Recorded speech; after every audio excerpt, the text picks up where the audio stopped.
Hello there, and welcome back to Brew Report. My name is Lawrence, and this week we're finishing off our three-part series on the Vocation Showcase Selection box. We've got two more beers to try here, both of them big, powerful, punchy stouts, so of course we're very excited to see what we have in store. Do you want to come up?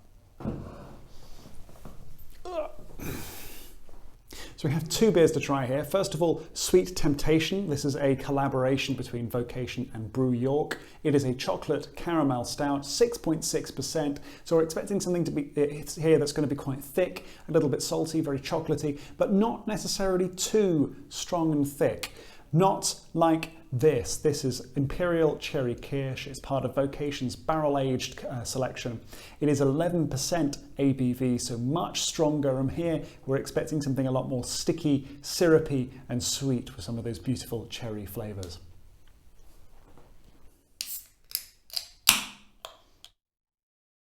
So we've got a beer here that almost looks like the twin of its label. The label has got a mostly sort of dark chocolatey brown body with the occasional hint of gold as part of the sort of luxurious marketing that they're trying to create here, or perhaps a hint to the caramel that's inside. If you look at the beer itself, it's pretty much the same. It's got a dark brown chocolatey body with a lighter brown, almost golden coloured head.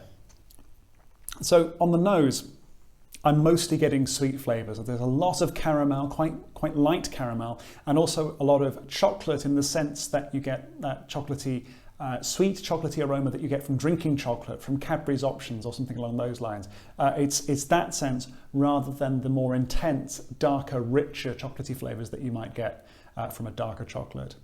There's also a few hints of fruit in there as well. This sort of perhaps a little bit of cherry, a little bit of blackberry, and there's a hint of roasted malt in there as well. So it's not just the chocolate that you're getting from that, you're also getting some of that sort of darker, toastier coffee, roasty flavours as well.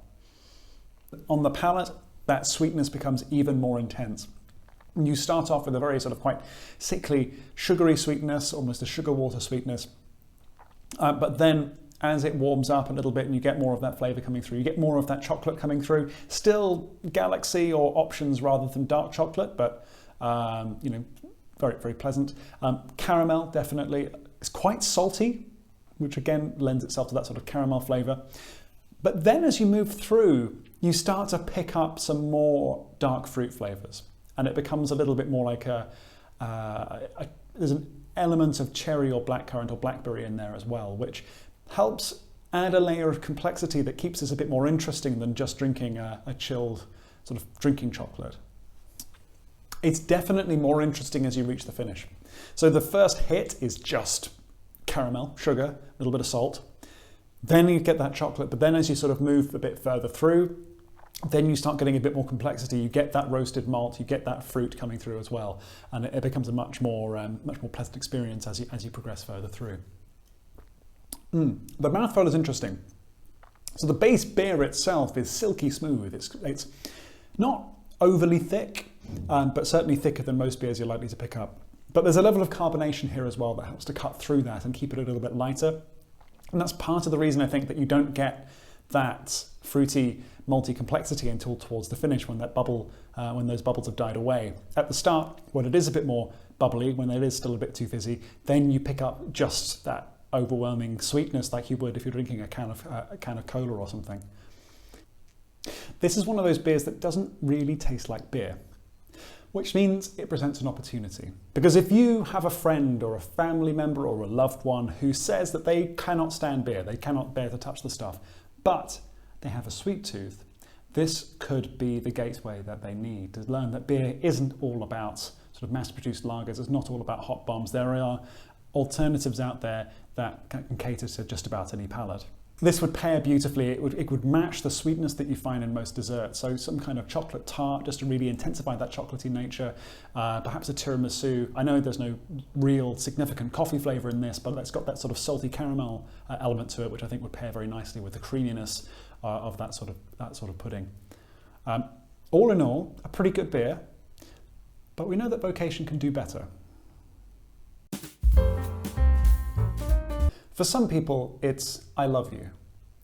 For others, it's you're my hero, or maybe even take me home. But for me, those 3 words, those 3 special words that make me melt inside, that get me going every time. Barrel-aged stout. And if those 3 words don't make you weak at the knees, well, this beer certainly will. This is Imperial Kirsch. It is a barrel-aged stout from Vocation. It's 11% ABV, which means drinking a can of this, 440 mils of this, is about the equivalent to drinking half a bottle of wine. Very much the opposite of a session, although given what's inside, you may wish it were one. So regulars to the blog will note that this might be a little bit of a cop-out. I've reviewed this beer before. I've reviewed it gushingly well, actually.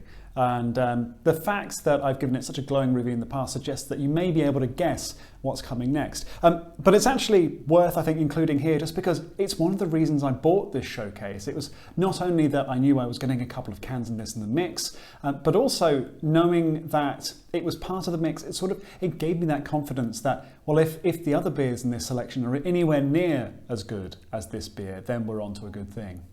Taking a look at the can's appearance, it's honestly pretty unremarkable. It's purple, slightly metallic, white text. It gives a hint that there may be some sort of dark fruit, some cherry fruit, that sort of thing in there with that purple colouring. But for the most part, the outside of the can desperately underrepresents the quality of what's inside, as we're about to find out.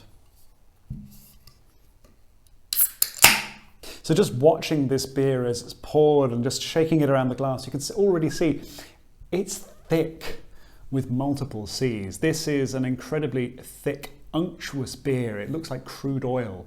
It's so thick. It's black. The head is a dark brown with very fine bubble structure. It already gives that feeling of luxury, just in appearance alone. The aroma is boozy as hell.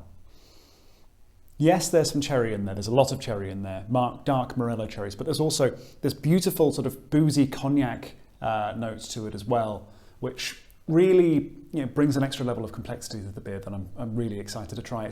It's like brandy-soaked raisins, brandy-soaked currants.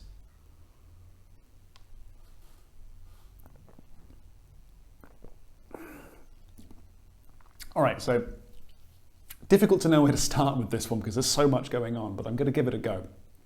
It's an incredibly sweet beer.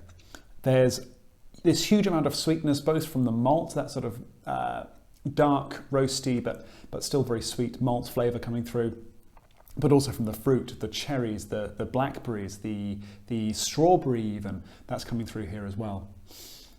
That's intensified by the boozy, curranty and raisin flavours coming through there, more of that sort of cognac-soaked raisin flavour coming through. But beyond that, there's a hint of this astringency, the drying sensation that you get from perhaps eating red grape skins. There's this umami, like soy meatiness almost, that satisfying soy flavour that you get from it as well. Possibly the most luxurious thing about this, though, holding all of that flavour together, the backbone that supports all of that sweetness and bitterness and fruitiness and complexity, is the mouthfeel here, which is unctuous. This is a beer that tastes as thick as it looks. It is luxurious. It coats the tongue. It coats the whole of your inside of your mouth. And you're sat there wanting it to stay for longer because it tastes so bloody incredible.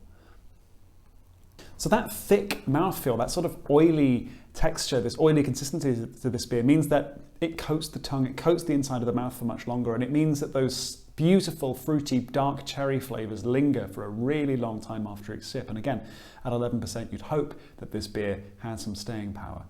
It's rare that I get this gushy over a beer, but honestly, I'm struggling to find anything that I don't like about it. Arguably, it's a little too strong, a little too thick, but you could argue that for any of the characteristics of this beer. It's a little too much of something. What I love about it is that it's taken all of those characteristics, the fruitiness, that cherry flavour, that chocolatiness, the cola sweetness, the thick mouthfeel, and it's turned all of those things up to 11.